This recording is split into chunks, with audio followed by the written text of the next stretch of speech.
네, 모두의 한국사 김범석입니다. 자, 이번 시간에는 이모군란에 대해서 한번 잘 정리를 해 보도록 하겠습니다. 자, 근대사에 있어서 제가 한 달 전부터 흥선대원군의 정치 개혁을 시작부터 해서 지금 순차적으로 쭉 가서 1945년도 해방 때까지 한번 정리를 해 나가고 있어요, 지금. 물론 한국사 시험에도 당연히 이 적용이 되고 또 시험을 보는 수험생들 또 한테도 도움이 되고자 해서 다시 한번 다 알고는 있지만은 다시 한번 이모군란을 갖다가 한번 이 시간에 재정리하는 그런 시간을 갖도록 하겠습니다. 자, 임오군란. 자, 임오년에 군인들이 난리를 쳤다. 뭐 이렇게 직역하면 그렇게 되겠죠. 1882년이었죠. 자, 흥선대원군이 집권을 한 후, 물론 고종이 있었지만은 어린 나이에 12살에 왕에 오른 고종은 어린애에 불과해서 그야말로 실권은 흥선대원군이 가지고 있었죠. 근데 그 이후에 고종이 20살이 되면서 아버지를 갖다가 내치고 내가 직접 정치를 하겠노라 해서 이제 1876년 강화도 조약 이후 계속 끊임없는 사건이 지금 벌어지게 되는 거죠. 그 중에 하나가 바로 이제 또 이모군란이 되겠습니다. 자, 이모군란. 이전에 그 시대적 배경을 보게 되면은 고종과 민비의 이런 이 소위 그 왕과 왕비가 아버지인 대원군을 몰아내고 그런 다음에 어떤 세력들이 들끓게 되냐면은 바로 부인 민비 명성황후의 그 집안 이 척족들이 이제 모든 요직을 점거를 했죠.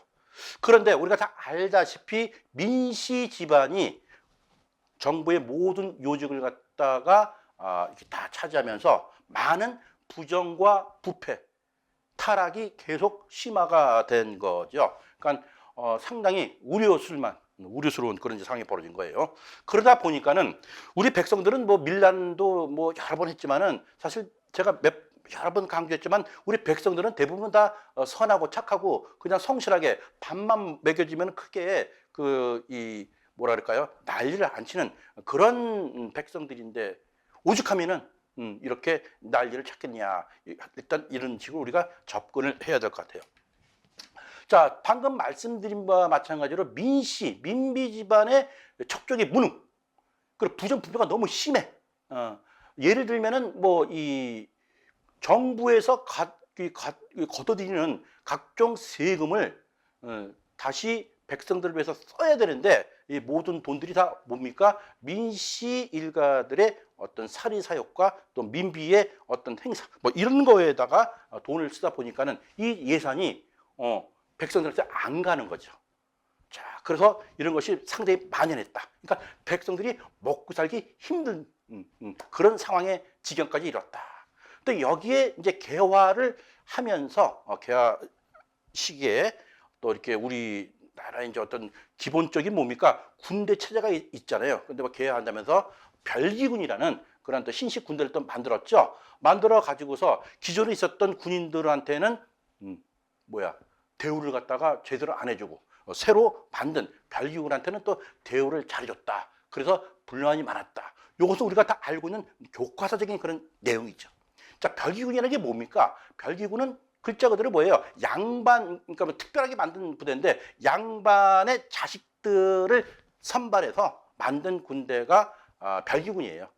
일본인 뭐 교관을 갖다가 초빙해서 물론 우리나라 교관도 있었지만 우리나라 별기군의 교관 중에 한 명이 바로 우범선이라고 일본으로 망명 우장춘 수박 박사의 아버지죠. 그런 사람도 있었죠. 근데 그 우범선 같은 경우에도 양반이 아니라 일반 중인 출신의 그런 그 무장이었기 때문에 군대를 갖다 이렇게 군사 훈련할 때도 양반 자식으로 이루어진 이 군대 체제가 말들을 잘 안 들어먹어서 더러서 못해 먹겠네 가지고 그냥 때려치겠다 이렇게까지 할 정도로 별기군의 군기는 개판 5분 전이었어요. 자, 이런 상황에서도 월급은 똑똑똑 잘 준단 말이야. 그런데 우리 군인들은 뭐예요? 군대 복무를 해도 월급이 안 나오는 거예요. 월급이.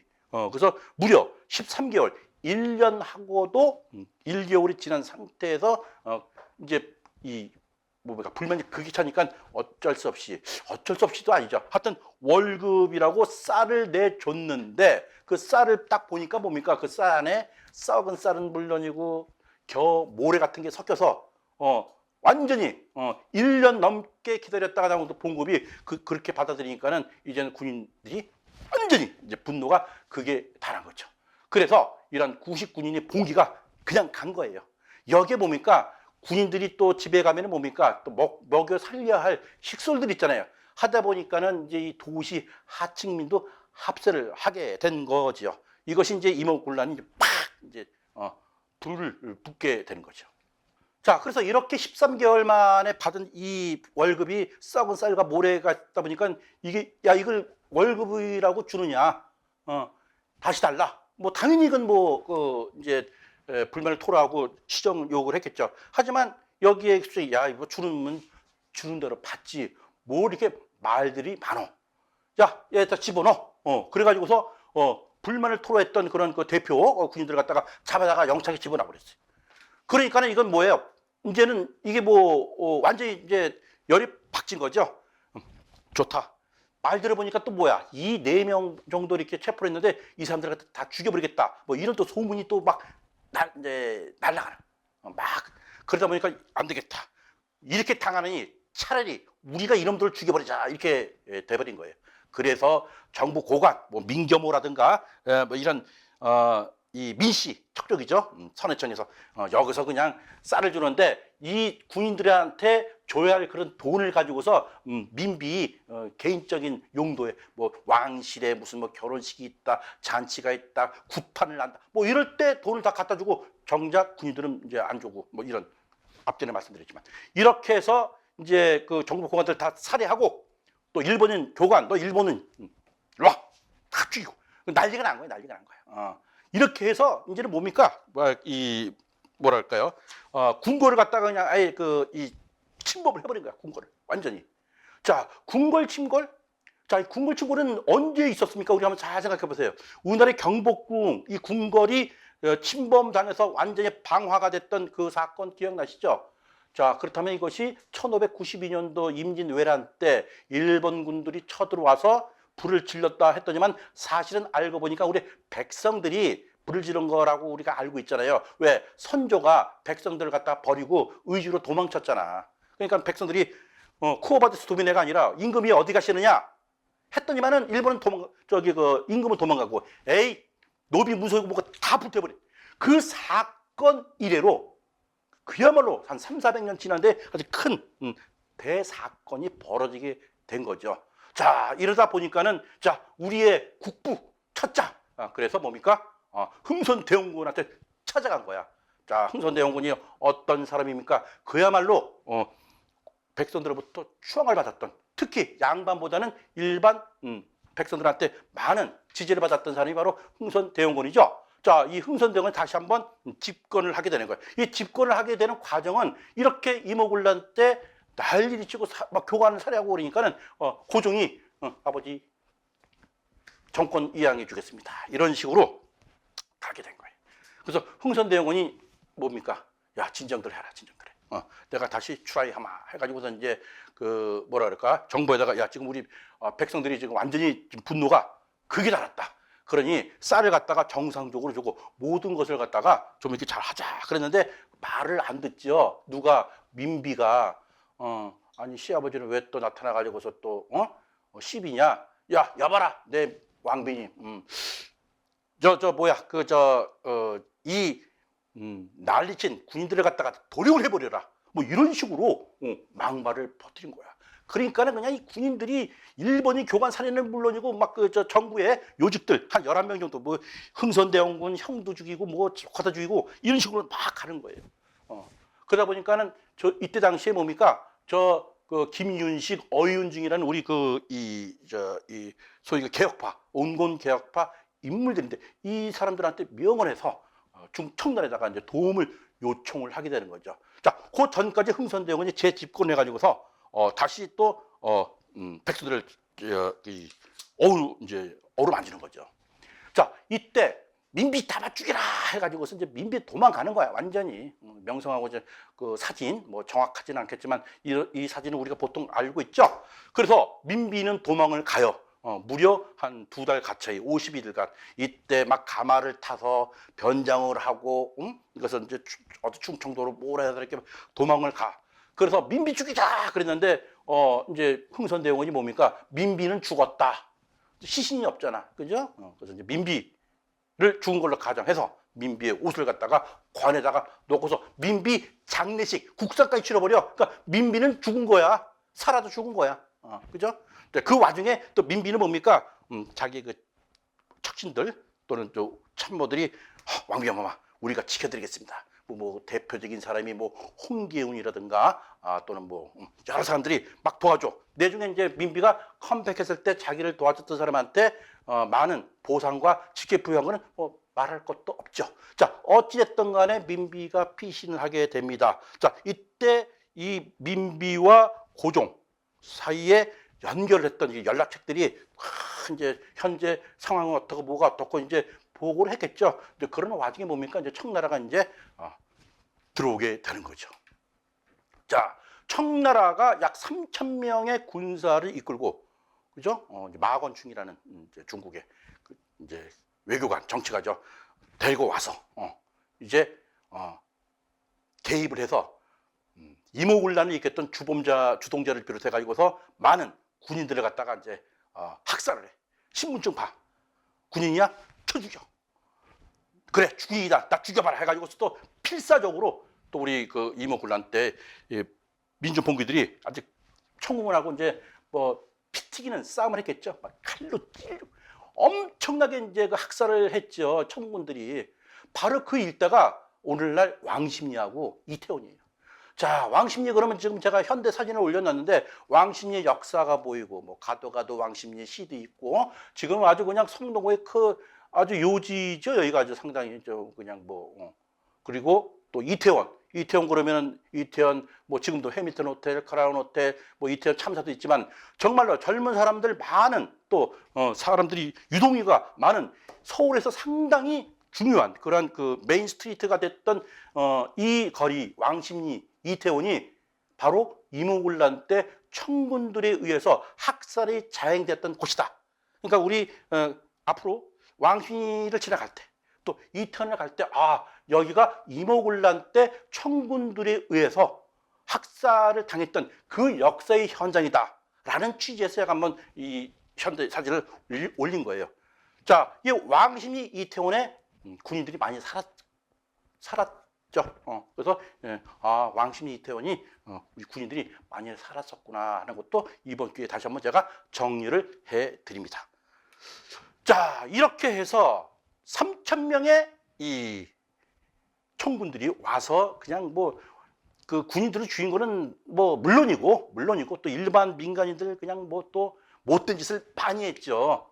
근데 그 대표적인 사람 놈이죠. 놈이라고 원세계가 나오네요. 자, 이때 마건창이라는 인솔자가 이제 3,000명의 군대를 가지고 오고 그 밑에 참모로 온 사람이 원세계예요. 이때 흥선대원군을 갖다가 이제 납치를 하게 되는 거죠. 자, 흥선대원군한테 흥선대원군 각하 합파 참 이렇게 어려운 시기에 백성들을 갖다가 이렇게 잘 다스리고 집권한 거에 대해서 뭐 격려 취합니다. 초청하겠어. 그래서 지금의 용산 지금 뭐 국방부 또 용산공원 뭐 이쪽 일대 미팔군 있는데 이쪽에 청나라 군대가 주둔지였어요. 이때 여기서 흥선대원군을 이제 초대를 하죠. 저녁 식사를 이런 식으로 뭔가 이제 얘기 좀 하려고. 그래서 이제 흥선대원군은 이제 아무 어떤 정황 없이 가서 바로 거기서 마건춘이가 원세기한테 야 빨리 체포해. 딱. 그러니까 이때 대원군이가 나이가 한 63살 정도 됐죠. 60살 그러니까 뭐 저랑 거의 동갑이네요. 요때 이 대원군을 갖다가 이제 탁 체포하는 거죠. 당신은 청나라에서 임명은 이제 그렇고 청나라에서 승인한 왕의 좀 반역을 저질렀다. 고로 당신은 바로 현장 체포범으로 체포. 그냥 가는 거야. 데려가 버렸어. 그러니까 대원군은 그 자리에서 그대로 잡혀가지고 그대로 끌려간 거죠. 어허, 바로 일로 오셔. 당시 대원군이야? 따라와. 해서 강제로 했던 그 인물이 바로 원세계죠. 이때 원세계는 나이도 얼마? 20대 초반. 아주 싸가지 없는 놈이죠. 이 원세계가 뒷날 이렇게 조선 조정을 갖다가 주물렀다 놨다 젊은 사람이 아주 나쁜 행동을 많이 했던 그런 대표적인 놈이죠. 원세계예요. 자, 그래서 원세계에 의해서 흥선대원군이 납치됐다는 거 한번 여기서 정리합니다. 자, 이렇게 해서 대원군은 끌려가서 이제 4년 동안 거기에 이제 유폐가 돼버리고 그 사이에 민씨들이 다시 정권을 장악하게 되는 거죠. 자, 한 50여일 만에 피신했던 민배가 다시 컴백했습니다. 야, 나 살아왔어. 니들 이제 한번 죽어봐. 이러면서 이제 청나라의 원군을 얻고서 민씨가 다시 정권을 장악하게 됐죠. 자, 이러다 보니까 앞으로 우리나라의 전국 방향은 어떻게 되겠습니까? 무조건 청나라가 시키면 시킨 대로 할 수밖에 없는 그런 상황으로 만든 거예요. 뭐 어차피가 아니라 지금까지 계속 중국의 속국 역할을 했던 조선이지만은 이 정권을 갖다 유지하기 위해서는 청나라의 힘이 그만큼 필요했던 거죠. 민비는 그렇게 된 거죠. 자, 이렇게 해서 청군에 의해서 내라는 진압이 됐지만은 이제는 뭡니까? 청나라가 조선의 많은 내정에 간섭을 하게 되죠. 자, 너 어려울 때, 너 우리 아니었으면 민비, 너 죽었어. 그죠? 고종, 당신 몸 온전치 못해. 그러니까 이제 내 말 잘 들어. 이렇게 되는 거죠. 네네, 이렇게 했겠죠. 자, 이렇게 해서 이제 시험 문제 많이 나오는 부분이죠. 그래서 조선과 청나라 간에 이제 조약을 체결할 거죠. 조약인데 웬 장정이야? 되게 보면 뭐 한미 수호 조약, 뭐 강화도 조약, 뭐 해가지고 국가와 국가 간에 뭔가 외교적으로 뭐 할 때는 조약이라는 말 쓰잖아요. 근데 여기는 뭡니까? 장정이야, 장정. 자, 장정이라는 것은 뭐냐면은 조약이 아니에요. 이거는 그냥 속국. 너는 우리나라의 속국이니까 우리 그냥 청나라 황제께서 승인만 내주면 너희들은 자동으로 따라오면 되겠어. 그런 내용이 가진 것이 장정, 하나의 규정으로 보시면 되는 거예요. 그래서 이게 조약이 아니고 장정은 즉 이미 조선은 우리하고 국가 대 국가 간의 대등한 사이가 아니다라는 것을 내포하고 있는 거죠. 자, 이렇게 해서 조선과 청나라의 상인들, 수륙, 바다와 육지, 무역 장정을 체결했다. 이렇게 함으로써 청나라 상인들이 조선 내륙의 진출을 허용했다. 자, 이제 청나라 사람들은 육지에 와서 짜장면도 팔고 탕수육도 팔고 뭐 호떡도 팔아라. 그 얘기죠. 자, 이렇게 해서 결과가 조선 조청 상민 수륙 무역 장정이 체결됐는데 매우 불평등한 일본의 강화도 조약보다도 더 심하게 불평등하게 조약을 맺었다. 장정을 체결했다라는 것이 시험 문제에 나오고요. 두 번째, 자, 일본군이 죽었잖아. 일본군이 한 사람만 죽은 게 아니라 10명이 죽었어요. 그러면서 도망을 가버리죠. 아니면 내가 도망 안 가면 내가 죽게 생겼으니까. 그죠? 그래서 일본군이 도망갈 때 자기 그 공상은 막 불을 질러버렸어. 불을 질르고, 이게 이제 우리 백성들이, 우리 군인들이 불 지르는 게 아니라, 지들이 불 지르고 도망가 버린 거예요. 그러면서 이제 불 질렀다, 방어했다, 돈 물어내라, 우리 일본 사람들 많이 죽었다, 보상해라. 이렇게 되는 거예요. 안 하면 우리 가만히 있어. 왜? 일본은 이미 힘과 모든 것이 조선을 갖다가 압도적으로 있기 때문에 조선의 입장에서는 이거 뭐야. 청나라가 도와줘서 일단은 위기는 모면했는데 이거 청나라가 하자는 대로 다 했고 또 일본 애들은 뭡니까? 자기네 또 건물 다 파괴됐다고 돈 달라고 날리고 그래가지고 할 수 없이 일본한테도 뭐예요? 배상금을 줘요. 50만 원. 지금 50만 원이 아니라 그때 당시에 50만 원이면 엄청나게 큰 돈이죠. 자, 이렇게 해서 만든 조약이 뭡니까? 제물포 조약이에요. 그래서 우리가 임오군란 공부할 때 조천 상민 수륙 무역 장정 체결하고 제물포 조약 체결은 이건 반드시 시험 문제에 나오는 그런 대목이죠. 자, 그런 다음에 뭡니까? 자, 우리 이제 무서워서 우리 공사가만 있으면 안 돼. 자, 우리도 뭐 일본군 우리 수비할 수 있는 그런 그 주둔군을 있어야 돼. 알았어? 그리고 우리가 떠나고 안 떠나고는 우리가 알아서 그 철수할 때 철수니까 조선 정부 거기서는 우리한테 뭐라 하지 마라. 그까지 인정을 받게 되는 거죠. 자, 그래서 그리고 뭐야? 당시 또 우리나라 일본에 와서 우리 천황한테 좀 사과도 해. 뭐 이런 식으로 이제 으름장을 놓는 거죠. 자, 그래서 결과적으로 임오군란은 또 일본한테는 제물포 조약을 체결했다. 그 조약 체결의 내용은 일본군의 한성 주둔을 인정하고 또 배상금까지 지불하고 더 나아가서 일본에 직접 와서 정부 대표가 사과까지 하라. 그 사과까지 간 그 사들이 누굽니까? 바로 박영호예요. 이 박영호가 갔을 때 뭡니까? 이때 최초로 우리나라 태극기가 또 이제 만들어지죠. 요까지 우리가 또 나가야 될 것 같아요. 그죠? 자, 그래서 그 이모군란 이렇게 해서 우리가 정리를 합니다. 그러니까 이모군란의 요지는 뭡니까? 정권을 잡았던 민비 척족의 부정과 부패가 만연한 상태에서 일본군을 갖다가 이제 초빙했던 별기군에 대한 90군대의 그 차별, 이것에 대해서 약 13개월 동안 밀렸던 봉급을 갖다가 이제 받았는데 그게 쌀과 겨우와 모래가 섞인 것에서 분노가 폭발했다. 그래서 민경호 등 이때 당시 실세자들한테 탄원했지만 듣지 않아서 결국은 무역으로 침범했다. 이 사건, 궁궐까지 침범해서 민비를 도망가게 하고 민비를 갖다가 국상 처리까지 했다. 그리고 대원군이 재집권을 했다. 그런 와중에 청나라에 SOS를 쳐서 청나라가 약 3,000명의 군대를 갖다가 데리고 와서 진압을 했다. 어디서? 왕십리하고 이태원에서 군인들이 사는 그 동네에서 많은 학살을 자행했다. 그리고 청군의 개입이 심해졌다. 민씨는 다시 정권을 잡았다. 그리고 청나라한테 조청 상민 수령 무역 장정 체계를 함으로써 많은 불평등 그 내용을 중국에 내줬다. 그리고 일본군은 한성 주둔을 인정하게 으름장 놓고 또 배상금도 지불하고 사과도 하게끔 제누포 조약을 체결했다. 이것이 이모군란의 이제 그 전체적인 시험 문제에 나오는 그런 내용으로 보시면 되겠습니다. 자, 그래서 이모군란 다시 한번 잘 정리를 해서 이모군란 다음에는 과연 어떠한 또 사건이 또 대기하고 있는지 또 다음 시간을 기약하면서 오늘 이모군란에 대해서 한번 정리를 마치도록 하겠습니다. 자, 모두의 한국사 김범석이었습니다.